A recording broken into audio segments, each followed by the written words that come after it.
If you go on YouTube and you look up for videos talking about how to invest, you'll find a bunch of videos talking about basic steps on how to invest your money. Even with this wide array of options of videos to watch, I'm still yet to see a video on YouTube talking about taking this approach to invest in. So in this video, we'll discuss the proper way on how to invest your money, so that way you can reach peak success not only financially, but through other parts of your life as well.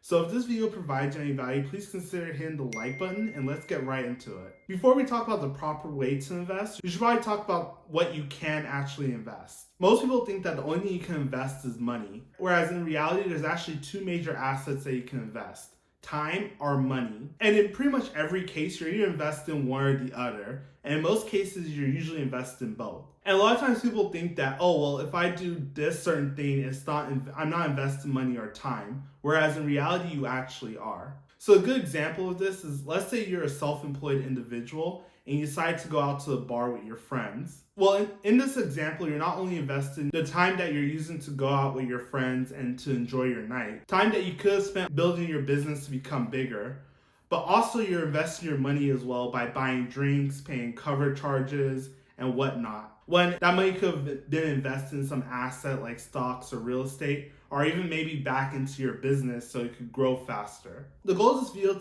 isn't to say that you should never have fun and enjoy yourself, but I bring this up mostly to highlight the ideal of opportunity cost. What opportunity cost means is the ideal that the cost of one item is the lost opportunity to do or buy something else. Because the effects of opportunity costs are usually not felt until the future, it usually goes unseen when we make the decision. And as you can see from the previous example, the real cost of going out with your friends is the money that you spent while you're out. But the opportunity cost is what you could have done with that money instead, like pay down debt or invest in stocks or invest in your business or something like that. So to bring that back to the point, what's the proper way to get started investing? Let's get into it. So there's really two parts to this.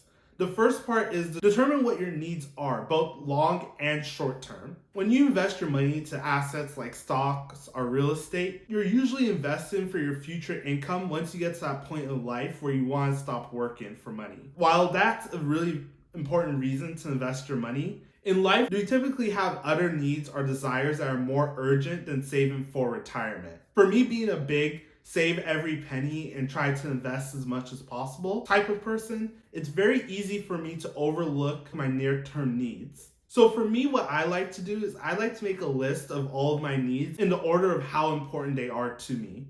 So let's say, for example, I want to take a class that I know will increase my income, but I also want to learn about real estate investing. I also want to start going to maybe therapy on a regular basis. I'll focus my money on those near-term resources and somewhat prioritize it above saving for retirement. At the end of the day, personal finance is personal. It's very hard to say what someone should and shouldn't prioritize, and that's all going to depend on your personal situation. But what I can say is that you should always consider the opportunity cost of every action you're taking, and see how that affects your long and short-term needs. So the second part of this is that once I have my list organized, I like to then reorganize my list based on my current life situations. So let's say, for example, on the top of my list is that I want to get into buy and hold real estate investing. But let's also say that I make $30,000 a year. Realistically, trying to invest in buy and hold real estate when you're only making $30,000 a year is almost nearly impossible.